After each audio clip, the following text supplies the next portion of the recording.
Ora, muito bom dia a todos. Bem-vindos para o webinar sobre o Toolkit de Políticas de Dados para Editoras e Revistas Científicas. Este webinar vai ser apresentado pelo João Aguiar Castro, vai falar já de seguida. E antes de iniciarmos, queria dar aqui algum contexto sobre a iniciativa, sobre o tema, para que haja aqui algum enquadramento desta temática que é bastante relevante e, de certa forma, criar aqui uma ponte entre dois universos que estão cada vez mais, digamos, juntos nesta questão da gestão de ciência. Em primeiro lugar, a questão do PABIN é uma iniciativa recente, para aqueles que já conhecem algumas das iniciativas associadas à gestão de dados e à gestão de publicações científicas, que estavam a ser desenvolvidas no âmbito do projeto RECAP. Surgiu a oportunidade de se criar aqui uma nova iniciativa orientada exclusivamente à questão da gestão de publicações científicas, designada por PABIN. Esta iniciativa pretende, de certa forma, acelerar aquilo que é o processo de transição entre aquilo que é a publicação mais tradicional, nomeadamente naquela transição do papel para o contexto digital, mas mais do que isso, é fazer com que essa nova realidade seja de facto algo que tira partido daquilo que é o ambiente digital. E de certa forma o projeto PABIN pretende promover uma gestão integrada daquilo que são as publicações científicas, num contexto nacional, focado naquilo que é uma ciência aberta hoje em dia, focado também numa questão que é muito importante para as equipas editoriais, que é a simplificação e a integração daquilo que é a sua revista e os seus workflows. Tivemos também como, digamos, serviço adicional no contexto do PABIN a gestão do Serviço Social de Portugal, uma perspectiva de renovação da parte tecnológica de acompanhamento do serviço. E tem aqui uma perspectiva muito orientada àquilo que é o futuro da publicação científica, de adotar inovações e novos estándares para que todos possam, de alguma maneira, ter acesso a alguma documentação, a novas formas de fazer, a exemplos práticos e concretos. E um aspecto também desse eixo da ação, digamos assim, é a parte também da preservação digital.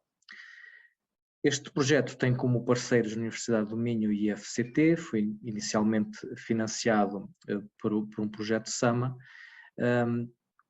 e de certa forma, uma forma que vocês têm de acompanhar a iniciativa é através da consulta do website, onde nós temos notícias, divulgamos também eventos, webinars deste género, existe uma newsletter, existe uma área também de documentação de apoio relacionada com estas diferentes áreas e depois podem também subscrever as redes sociais para acompanhar um pouco daquilo que fazemos. Na área de documentação, é importante também que vocês consigam ter aqui alguma participação ativa, na medida em que podem sugerir novos conteúdos ou solicitar esclarecimentos, atualizações, correções de conteúdos que já estão disponíveis. Por outro lado, e focando agora já na questão da temática do webinar, a sessão está a ser gravada, vai ser disponibilizada posteriormente. No final nós vamos ter um espaço para questões, vocês poderão usar o chat ou, se quiserem intervir através de voz, podem fazê-lo. E também dar aqui conta de que existe um grupo que é o Fórum GDI, que está, digamos, associado a estas atividades de gestão de dados de investigação para quem tem interesse em aprofundar um pouco mais, participar nos grupos de trabalho que já estão implementados, portanto poderá fazê-lo e, de certa forma, este webinar e a temática deste webinar pretende fazer a ponte entre esta área da gestão de dados de investigação e a área das publicações científicas.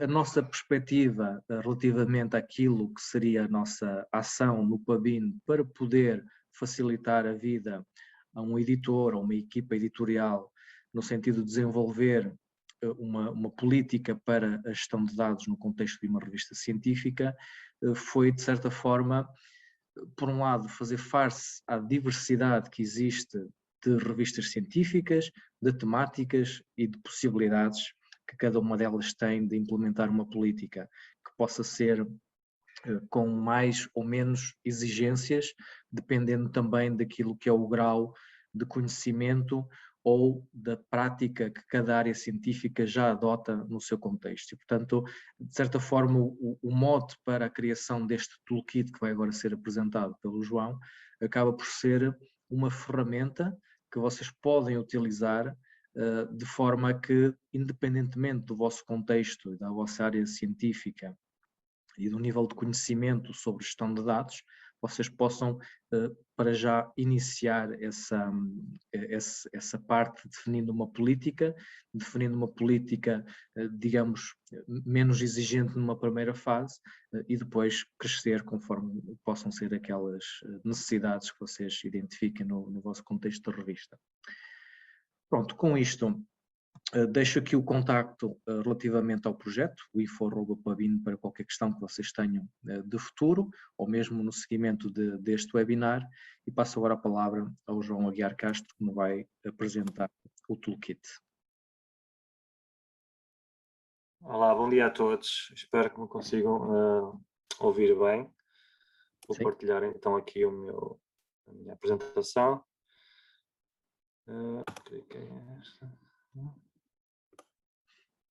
Ok, conseguem ver a minha apresentação?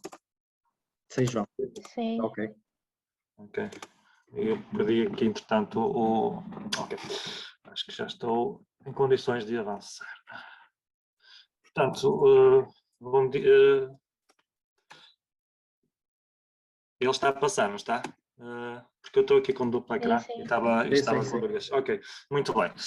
Portanto, o meu nome é João Castro. A minha carreira académica tem sido dedicada à gestão de dados de investigação, desde o mestrado e doutoramento. Eu tenho acompanhado sempre investigadores nesta questão, muitas vezes, sobretudo para o levantamento daquilo que nós chamamos de awareness, não é? Despertar nos investigadores a consciência da importância da gestão de dados. Realizei a minha tese de doutoramento nesta área.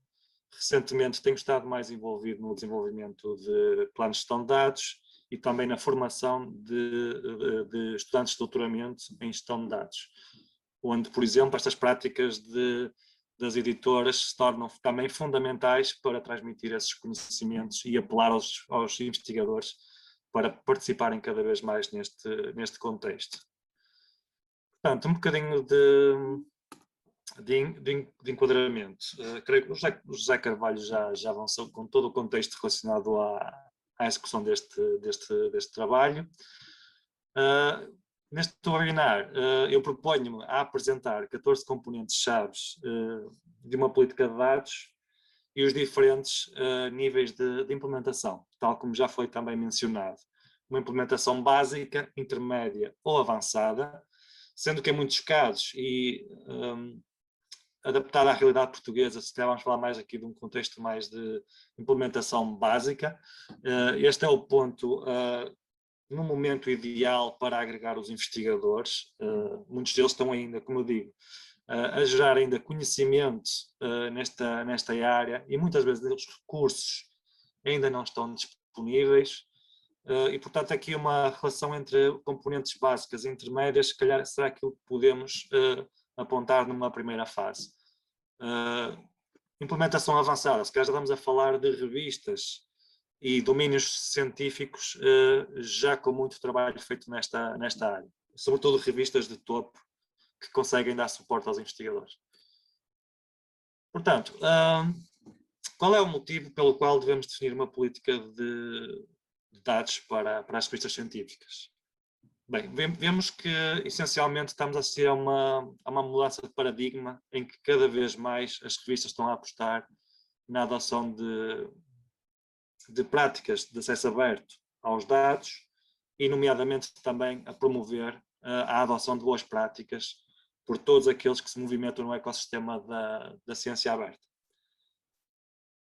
Verifica-se também uma correlação entre a força da política de dados e a própria disponibilidade dos dados que estão disponíveis para os utilizadores, para os investigadores da revista. E, portanto, podemos aqui falar de um reforço mútuo de boas práticas que conduzem a maior qualidade das próprias revistas, das próprias publicações, e contribuem assim para a credibilidade das mesmas. Se as revistas, por um lado, promovem a adoção de boas práticas, isso vai levar a que os investigadores, ao adotar as práticas recomendadas, produzam investigação de melhor qualidade. Isso vai se refletir nos resultados e os utilizadores também vão poder ter acesso a publicações e, neste caso também em particular, a dados de cada vez maior qualidade que contribuem para também trazer crédito para as revistas. Portanto, aqui um conjunto de benefícios de uma política de dados. Na linha daquilo que eu estava a dizer, aumentar a reprodutibilidade e a qualidade da investigação que é publicada. Temos aqui um ciclo virtuoso de adoção de boas práticas e melhor qualidade de investigação. Facilitar o acesso e reutilização dos dados, muito importante. Isto faz com que também aumente a visibilidade da investigação.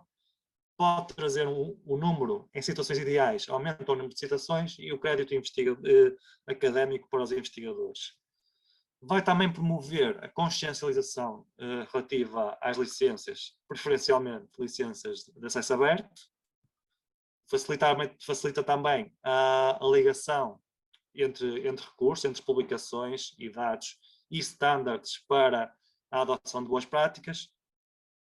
E, no final, tudo junto contribui para a melhoria da experiência da leitura dos utilizadores que acedem às publicações. Temos aqui toda uma gama de benefícios que levam a que a adoção de políticas de dados deva ser mesmo encorajada pela parte das editoras. Para a execução deste trabalho, tive como fontes de referências as Transparency and Openness Promotions, as Top Guidelines, que promovem, peço desculpa, estar um bocadinho ofegante, estas guidelines sugerem ou fornecem 8 normas modulares com 3 níveis de rigor. Cada editor pode escolher a norma e os níveis de implementação de cada standard recomendado pelas Top Guidelines. Como podem ver, os standards dizem respeito à data, à citação de dados, aos materiais, à transparência do código. Dos 8 módulos, apenas 3 ou 4 dizem respeito propriamente aos dados. E os níveis, também há 3 níveis de implementação. Isto faz com que seja atribuído um top factor, são métricas que estabelecem o nível de conformidade das editoras em relação às top guidelines. Isto, de certa forma, inspira aquilo que vou mostrar já de seguida relativamente às políticas que vou mostrar. Portanto, um complemento também a este trabalho foi as propostas do Data Policy Standardization and Implementation Interest Group da Research Data Alliance, que num artigo correspondente a um framework para as políticas de dados, apresentam componentes essenciais para uma política de dados. O que eles fizeram foi cruzar a informação de diferentes revistas e fizeram um levantamento, uma revisão sistemática da literatura referente às políticas de dados para estabelecer que tipo de componentes podem fazer parte de uma política de dados. Portanto, este trabalho que apresento parte muito daquilo que foi o levantamento desta revisão sistemática da literatura. Portanto, o que vamos ter em conta quando implementamos uma política de dados? Estamos a propor 3 níveis de implementação, como já disse anteriormente. Uma aplicação básica, que diz respeito a apenas 9 componentes das 14 totais avançadas pelo Research Data Alliance, pelo grupo que trabalhou nesta questão. são componentes essenciais na implementação básica. Estamos a falar de componentes essenciais de disponibilização e partilha de dados e, sobretudo, estamos a adotar uma linguagem de encorajamento para a adoção das práticas de gestão de dados. Numa fase intermédia, temos 13 componentes, entre as essenciais e facultativas, mas neste caso já estamos a falar ao nível de requisitos de depósitos de dados e boas práticas de gestão de dados. Portanto, aqui há uma mudança de paradigma. Se numa fase em que estamos a tratar uma implementação básica, estamos a falar mais de encorajamento de adoção de boas práticas, quando falamos no nível seguinte, já estamos realmente a requerer dos investigadores o depósito e a adoção das práticas. E o paradigma está a mudar porque as políticas que estão em vigor já apontam mais no sentido de realmente terem de adotar estes requisitos e não tanto ao nível do encorajamento. A avançada são todos os componentes de partilha de depósito de dados. Estamos aqui a falar de uma implementação muito rara. São poucos os exemplos onde uma publicação adopta um nível de implementação muito exigente e quando avançamos para este nível estamos a falar de a adoção das práticas, já são condições obrigatórias verificadas, efetivamente, para a publicação dos manuscritos. No limite, podemos estar a falar de revisão por pares dos dados para efeitos de publicação. Os revisores terão efetivamente de verificar se todas as condições de partilha de dados estão garantidas pelos autores. Portanto, numa componente limite e mais extrema de exigência. Portanto, quais são estas componentes? Estou a falar num total de 14 componentes. Aqui listo, nesta primeira tabela, um conjunto de componentes que são uniformes, independentemente dos níveis de implementação. Aqui os números dizem respeito ao momento em que estas componentes surgem pela ordem da implementação da política, ok? Só aqui para efeitos práticos, listo estas 4 componentes, mais outra que fica ao critério das próprias revistas, só para dar aqui um contexto do porquê de ter estes números. Correspondem à ordem em que a componente aparece na política tipo. Portanto, a definição dos dados de investigação, a política deve definir a quais dados se aplica a política. Nem todos os dados vão estar dentro dos requisitos da política. Okay? A licença dos dados de investigação, encorajado o uso de licenças abertas e não se impõem licenças quando os dados são publicados em repositório e não são reivindicados direitos de autor. O suporte ao investigador, devem existir mecanismos pelos quais o investigador pode entrar em contato com os editores ou com as revistas em particular para obter feedback sobre as políticas. Ou seja, a revista deve implementar um mecanismo de suporte aos investigadores e, em muitos casos, também as revistas ou os editores, no geral, estão a promover, a encorajar a adoção de planos de gestão de dados. Ou seja, em revista, encoraja os autores a fazer um plano de gestão de dados assim que começa a recolher os dados. Aqui já temos uma vista mais concreta relativamente a como funciona estes 3 níveis de acordo com as diferentes componentes. Como podem ver, mais uma vez, na básica, estamos a falar, obviamente, de regras mais simples. Por exemplo, quando falamos da exceção da política, dados que não sejam necessários para interpretar os resultados nas publicações não são abrangidos pela política. Ao nível intermédio,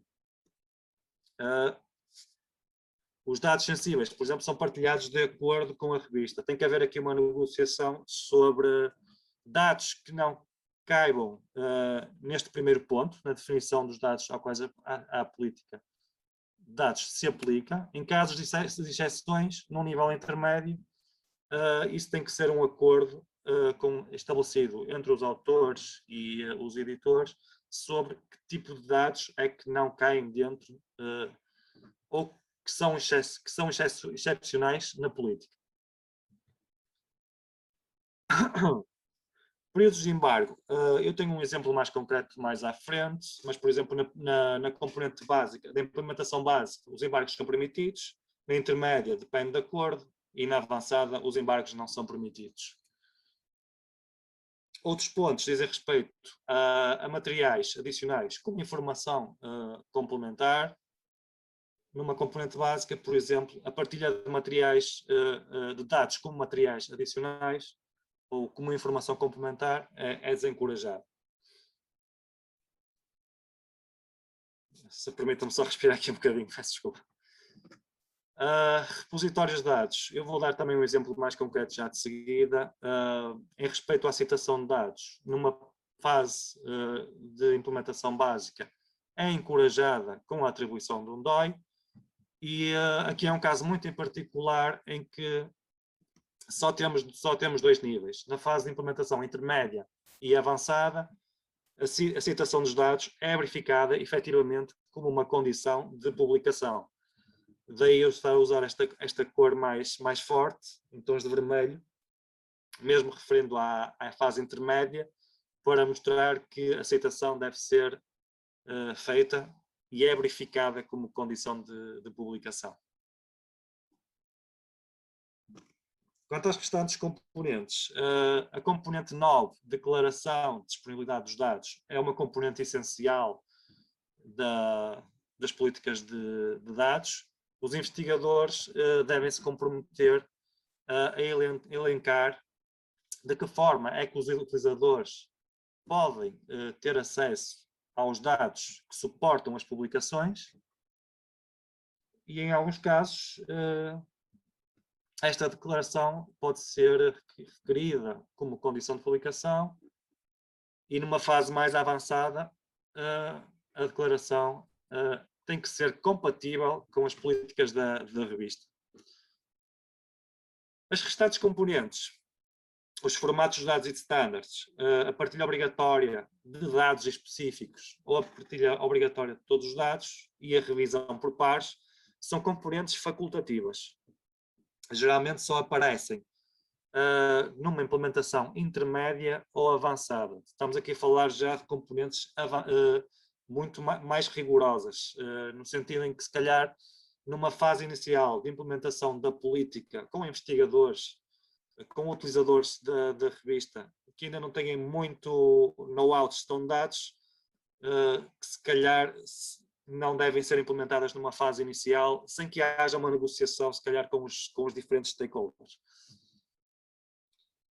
Nomeadamente, e esta foi uma noção que já transmitida pelo José na introdução, quando falamos, por exemplo, dos formatos e dos dados standards, muitas vezes comunidades específicas já têm standards bem definidos e a partilha pode definir que o tratamento dos dados durante o processo de submissão da publicação deve seguir as melhores práticas ou boas práticas das comunidades.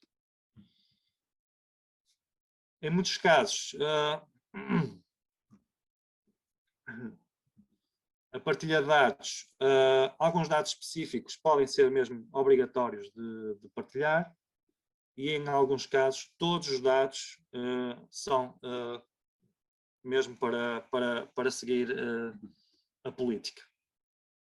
Por exemplo, neste caso da componente 12, todos os dados que apoiam os resultados, excepto aqueles que são definidos na componente 2, nas exceções da política, têm de ser depositados em repositórios públicos.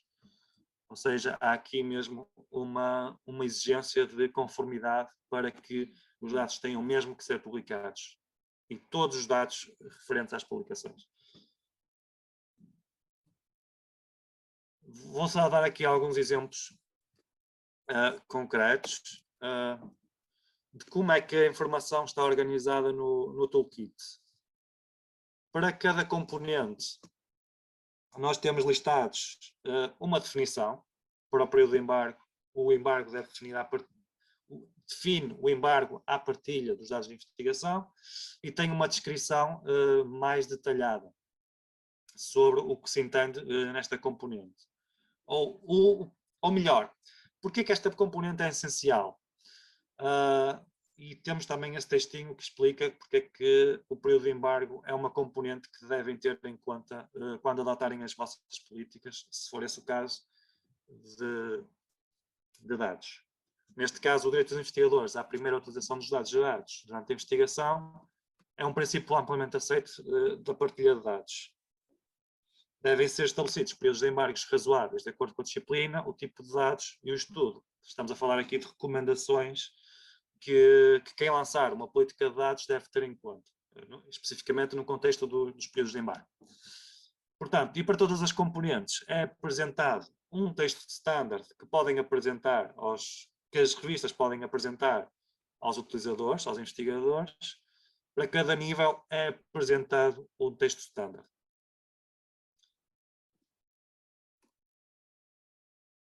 Aqui mais um exemplo, neste caso relacionado com a declaração de disponibilidade de dados, em que os investigadores, em que a revista define a posição sobre a declaração relativa à disponibilidade dos dados, e podemos ver quais são as diferenças nos diferentes níveis. Se no nível 1, a editora ou revista encoraja os autores a incluir uma declaração de disponibilidade de dados, a declaração deve incluir informação sobre onde se podem encontrar os dados. Isto é apenas um breve excerto do texto total para este nível, ok? Só para terem em atenção que aqui é só um breve trecho. No nível 2, a declaração de disponibilidade de dados é verificada como condição para a publicação. Quando subimos para o nível 3 de implementação, para o nível avançado, a declaração deve ser compatível com a política de dados da revista e é verificada como condição para publicação. Assim, para todos os componentes e para todos os níveis, o toolkit define qual é o texto standard que podem apresentar. Portanto, podem seguir o texto padrão, o texto padronizado para os diferentes níveis de implementação das diferentes componentes. Aqui,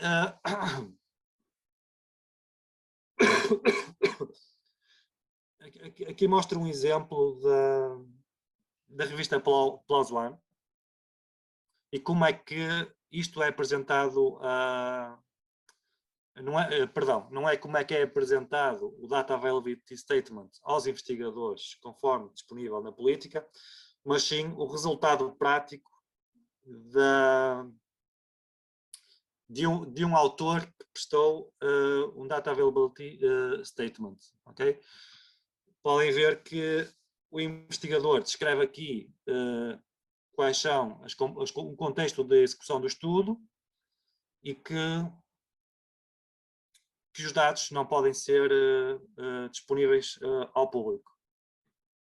De qualquer forma, o investigador demonstra que, embora os dados não sejam publicados ou não sejam de acesso livre ao público, os dados estão devidamente depositados num repositório em particular.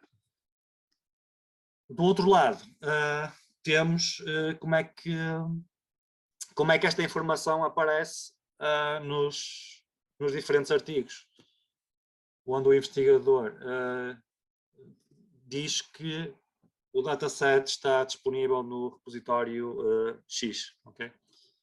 Portanto, aqui temos metadados referentes à publicação. Eu trago esta componente do Data Availability Statement porque é realmente muito importante na execução de uma política de dados. Relativamente aos repositórios, e trago aqui as guidelines do Open Resource Europe, que seguem as diretrizes do Horizonte 2020. E pode ser também aqui uma ferramenta, um exemplo muito, para quem está a considerar implementar uma política de dados, pode ser aqui uma ferramenta também interessante. Quando digo ferramenta, menciono, é efetivamente uma data policy, ok? De acordo com os princípios FAIR. Mas trago este exemplo aqui porque quando fazemos uma data policy, também temos que saber recomendar aos investigadores, aos autores, recursos essenciais para poderem agir em conformidade com as políticas. E aqui, no Open Resource Europe, é um exemplo ótimo que podem seguir, porque eles listam para todos os tipos de dados, e mesmo para dados disciplinares, todos os repositórios recomendados a nível europeu. Por exemplo, se estamos a falar de dados genéricos, eles recomendam o BitShare, o Dryad, mas mesmo para dados genéricos que tenham particularidades ao nível da tipologia dos dados, eles também referem que tipo de soluções podem ser adotadas. Neste caso, o Dataverse, no contexto nacional, por exemplo, podem utilizar o Dataverse da Universidade do Minho para esse efeito.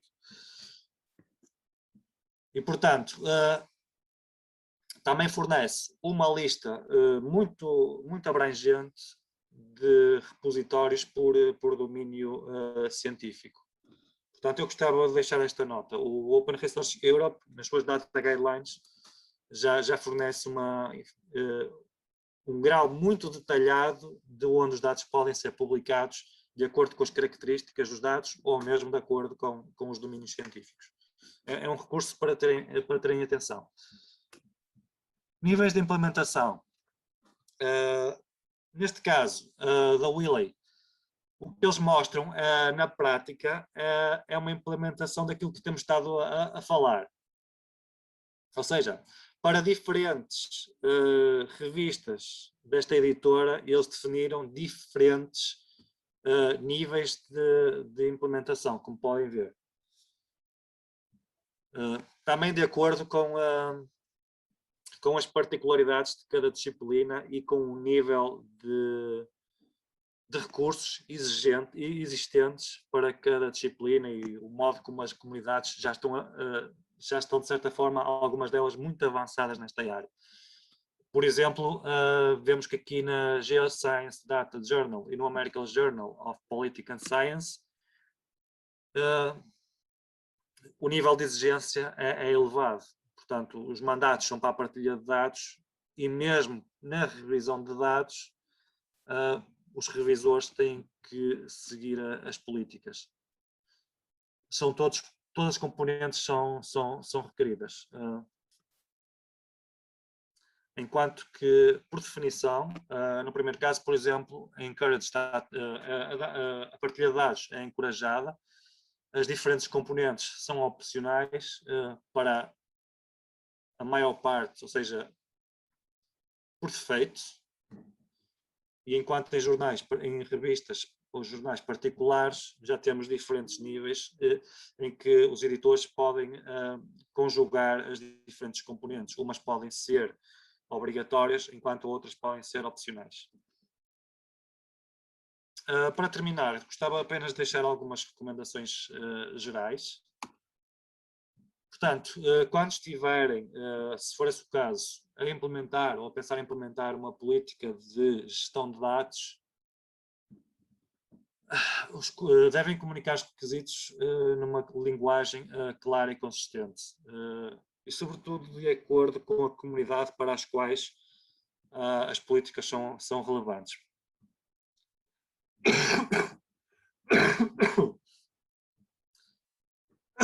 Perdão. Devem ser, sobretudo, evitadas declarações contraditórias, sobretudo não usarmos uma linguagem que varie muito entre aquilo que são componentes de encorajamento E se estamos a encorajar, depois não vamos usar exemplos de algo que é requerido como obrigatório.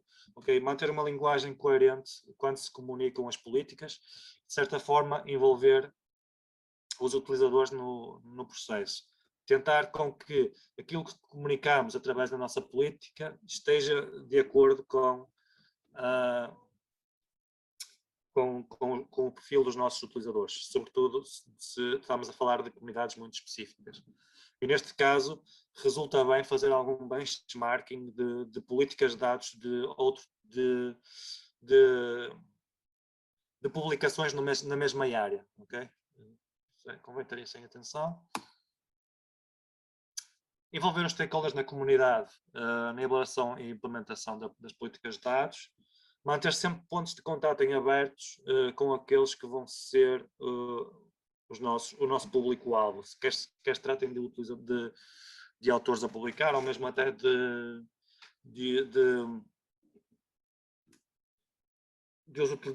utilizadores da revista.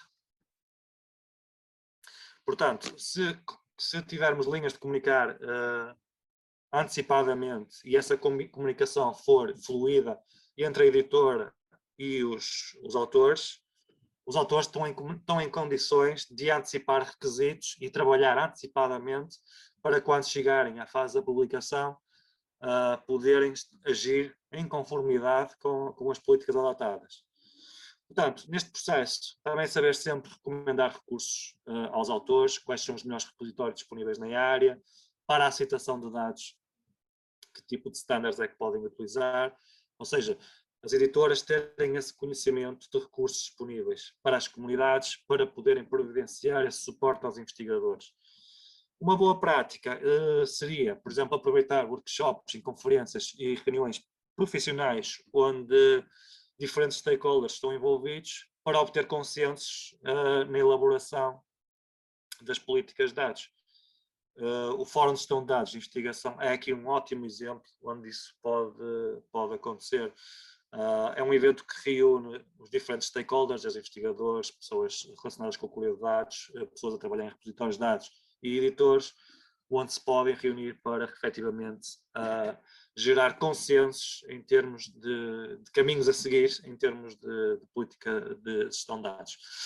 Isto também para que as políticas não caiam muito do topo para cima, seja algo que seja construído a partir das bases e com sustentação. Por fim, acho que também deve haver uma colaboração efetiva entre editores e os profissionais e especialistas de repositórios de dados, que são aqueles que vão suportar as atividades dos investigadores durante o processo de depósito dos dados, em muitos dos casos. Por exemplo, os autores devem seguir boas práticas na preparação dos dados e os profissionais de repositórios são pessoas que realmente têm aptidão para fazer essas recomendações e gerir todo esse processo e fornecer todo o tipo de apoios aos investigadores. Portanto, aqui uma ligação-chave que se deve estabelecer é entre os editores e as pessoas responsáveis por repositórios de dados. Para terminar, aquilo que gostaria de deixar claro é que a implementação das diferentes componentes da política de gestão de dados deve seguir uma linha deve seguir uma noção de flexibilidade, de combinação de componentes. Nem todas são obrigatórias, algumas são apenas facultativas, ok? Mas manter coerência na adoção das mesmas.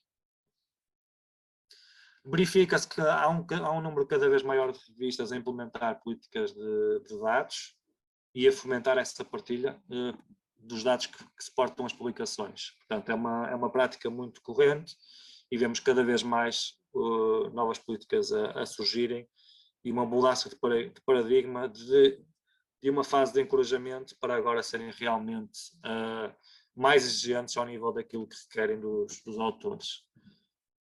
Portanto, e realmente, mais uma vez, a necessidade de envolvimento de todos os stakeholders da comunidade na elaboração da implementação da política de dados.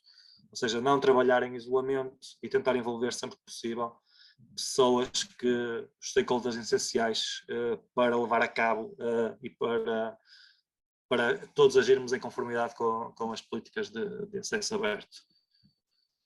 Portanto, o draft está disponível para comentários na plataforma do Pobin. É uma primeira versão é um draft, efetivamente, e portanto todos os comentários serão muito bem recebidos, e estamos numa fase em que realmente podemos também obter todo o feedback e, em conformidade com o mesmo, poder proceder a melhorias no toolkit. Muito obrigado pela atenção e pelo interesse em acompanharem o webinar.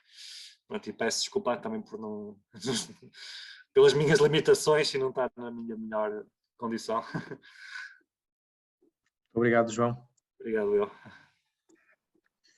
Ora bem, podemos agora iniciar aqui algumas questões que vocês tenham, algumas dúvidas relativamente ao toolkit, ao funcionamento do toolkit, até à área e à temática, digamos assim, se for o caso.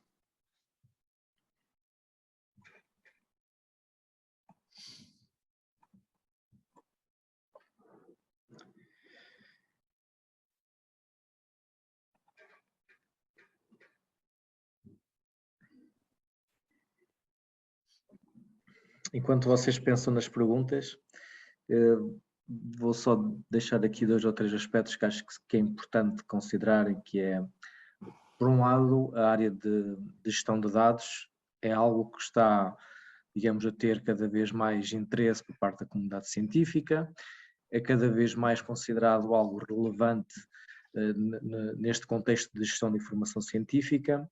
Os próprios financiadores têm dado cada vez mais interesse a esta área, nomeadamente, por exemplo, a Comissão Europeia, que inicialmente definiu políticas, digamos, facultativas, de alguma maneira, no sentido de se juntar os dados com as publicações científicas, e mais tarde começou a adotar, digamos, políticas mandatórias relativamente à disponibilização da informação que é financiada. E, portanto, esse aspecto vai-se ver também depois noutros financiadores, portanto é uma tendência a nível internacional. Daí que é importante também que as revistas comecem a pensar de que forma é que vão poder lidar com essa parte, que em alguns casos tem obrigatoriedades relativamente aos financiadores também, mas para, de alguma maneira, sensibilizar as equipas editoriais, por um lado, na importância que é de ter uma gestão efetiva daquilo que são os dados de investigação que dão origem ao trabalho que foi publicado, e muitas vezes tem a ver também com a questão de se poder reproduzir aquilo que são os resultados de um determinado trabalho, e sem termos acesso aos dados originais, nós não podemos saber se aquilo efetivamente é ou não correto. E, portanto, há aqui várias vertentes que são importantes neste contexto e que vocês devem considerar. Compreendemos também que no contexto nacional e no nosso panorama nacional, nem todas as revistas poderão ainda estar em condições de começar a adotar uma política com alguns graus de obrigatoriedade, mas todas podem começar já a pensar nessa questão, na definição de políticas que de certa forma já sensibilizem os autores que submetem os trabalhos para a importância de identificarem os dados de investigação que utilizaram, de os disponibilizar de uma forma, digamos, explícita, para que possam ser consultados e de certa forma que possa haver aqui uma inter-relação entre aquilo que são os dados de investigação utilizados na investigação e os outputs que esses dados de investigação deram através das publicações. Já também no outro nível, ao nível das aplicações por si só, desde sistemas de gestão de revistas, de repositórios, de portais de pesquisa, etc., há cada vez mais também essa questão de se interligar os vários componentes associados a um trabalho científico, como a questão, por exemplo, dos autores, através de identificadores de autor, como o ORCID ou o Ciência ID, mas também na forma como objetos relacionados podem estar associados àquela publicação. Ou seja, quando vocês publicam depois um trabalho na vossa revista, é importante que haja também de uma forma explícita, não só no texto integral, geralmente até no PDF, mas também de uma forma estruturada, que haja uma ligação direta aos dados para que seja explícita essa ligação para esses dados. E os próprios sistemas já têm, digamos, orientações e guidelines no sentido de poder usufruir e tratar essa informação de uma forma mais automática. Pronto, e portanto este webinário, não sei se alguém tem alguma questão que queira colocar.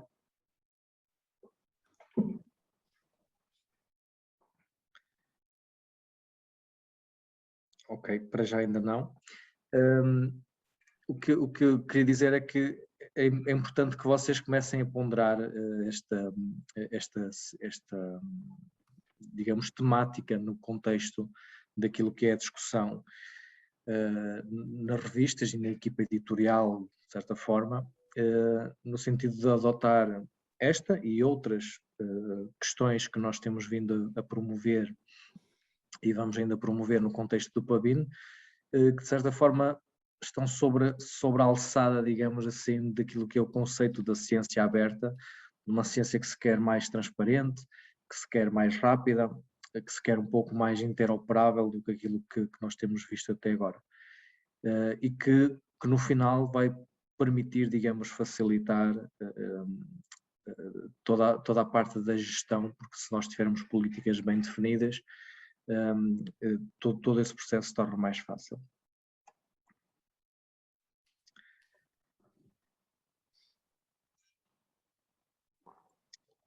Pronto, não sei se tem alguma questão, algum comentário final ou alguma sugestão até.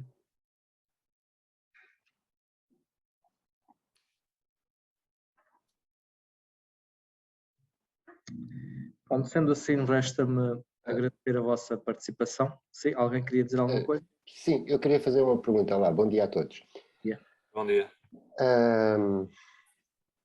Pronto, eu ouvi tudo com muita atentamente, mas fiquei com uma dúvida.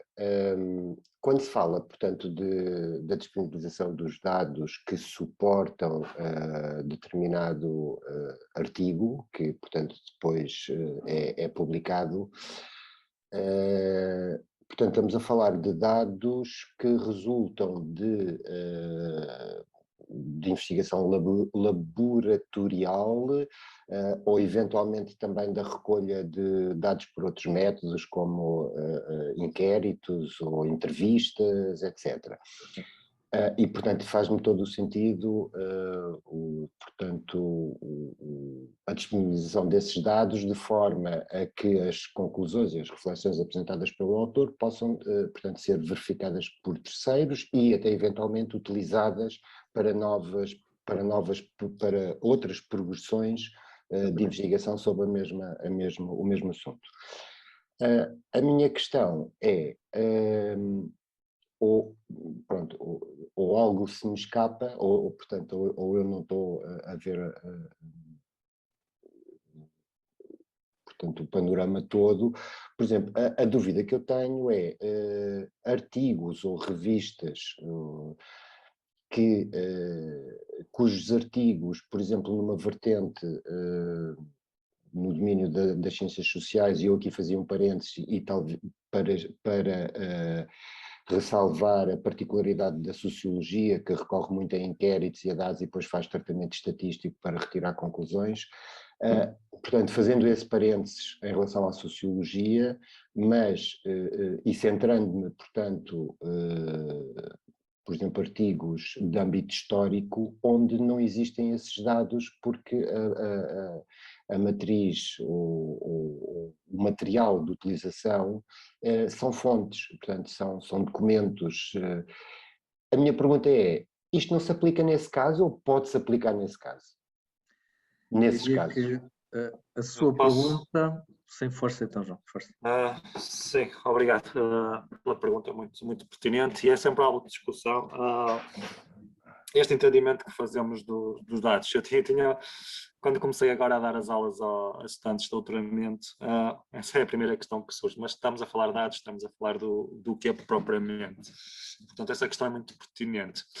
Aqui, realmente, indo ao início da questão, estamos efetivamente a falar de todos os tipos de dados, como dos quais deu exemplo, de dados experimentais de laboratório, ou dados de inquéritos, ou mesmo esses dados de fontes históricas. Portanto, isto é um conceito muito amplo de dados. E depois, lá está, a primeira componente da própria política é definir a que tipos de dados é que a política diz respeito.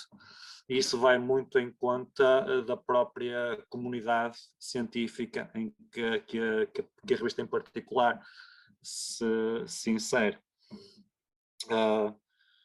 Portanto, estamos a falar precisamente em todo o contexto de dados, que depois, efetivamente, se deve concretizar mediante a disciplina em concreto, e a política define a que tipos de dados a política se refere e em que casos há exceções. Portanto, a segunda fase da pergunta diz respeito às fontes nas ciências sociais. Eu trabalhei, por exemplo, recentemente com um caso na área de uma investigadora que estava a fazer a recolher dados na área da... Aliás, ela recolheu publicações históricas de uma revista no contexto de uma associação vegetariana, qualquer coisa assim do género. Então ela criou um dataset em que realmente vai buscar todos os recursos que foram, todas as anotações que fez dessas revistas. Criou o seu dataset e, entretanto, já o publicou. Portanto, não tendo assim uma resposta muito concreta para essas questões das áreas e se os investigadores estão a utilizar outro tipo de fontes externas que não podem partilhar, pronto, eu acho que isso há sempre a oportunidade de, primeiro nos artigos, as metodologias estão devidamente descritas, e no Data Availability Statement isso pode ficar claro, ok? O investigador dizer que os dados ou as fontes são de terceiros e indicar, se estivermos realmente a falar de dados gerados por terceiros, indicar qual foi o caminho que fez para chegar a esses dados, ou seja, eu produzi a minha investigação com base nestes dados de terceiros e foi assim que eu cheguei a estes dados. É um exemplo de conteúdos para um Availability Statement. E depois todo o resto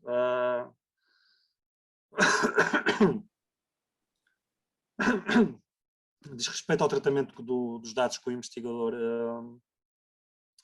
terá feito, mas só para terminar, e espero ter respondido à questão.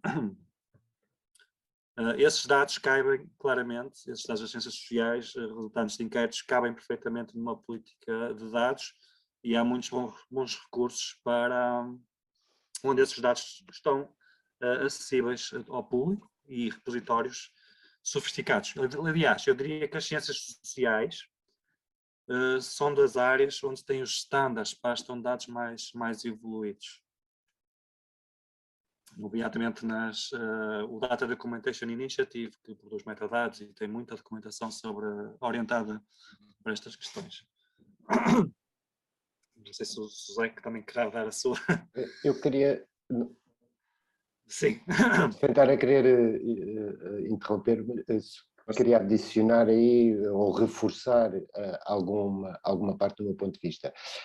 Exato, pronto, eu concordo e não tenho qualquer dúvida no caso, portanto, da recolha de dados através de inquéritos ou outras formas. E daí eu ter feito o parênteses com o caso da sociologia. Mas, por exemplo, no âmbito da história,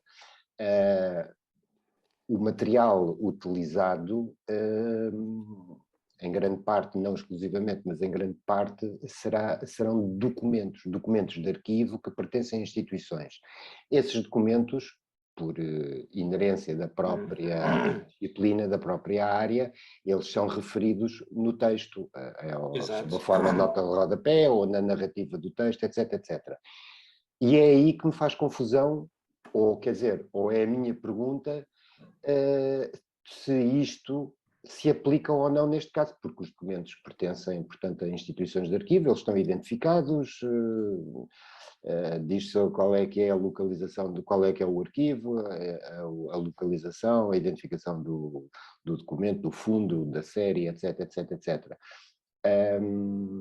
E, portanto, é essa a minha dúvida. Isto aplica-se neste caso. Eu queria ter dado um exemplo, sim, estava a puxar para o exemplo de quando foi daquele caso que trabalhei recentemente, eram dados secundários, ou seja, o investigador na área do património trabalhou com fontes históricas, com revistas históricas e fez uma base de dados, ou seja, criou aqui uma fonte secundária, e é essa base de dados que é da produção do próprio investigador, que é efetivamente partilhada para suportar resultados.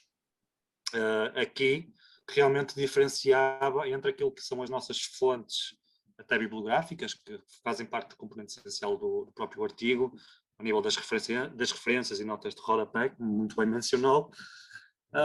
Aqui nos dados referimos exatamente a todo aquele tratamento secundário a bases de dados, como ficheiros Excel ou CSV, que são gerados a partir das próprias avaliações que os investigadores fazem das fontes.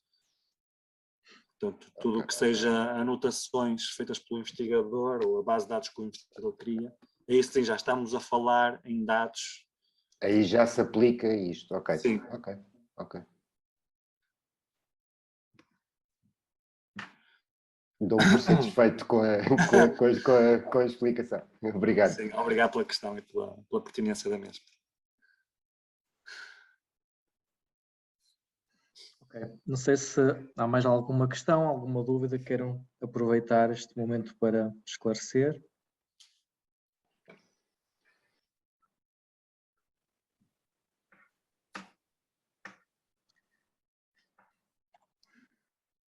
Muito bem, não sendo o caso, agradeço a vossa participação. Espero que nos possamos encontrar em breve para outra iniciativa relacionada com dados ou com publicações, e aproveito mais uma vez para pedir que acompanhem o projeto e as iniciativas e mais alguns webinars que vamos tendo para vocês. Muito obrigado e até uma próxima, e obrigado também ao João pelo esforço em poder hoje apresentar-nos o Toolkit.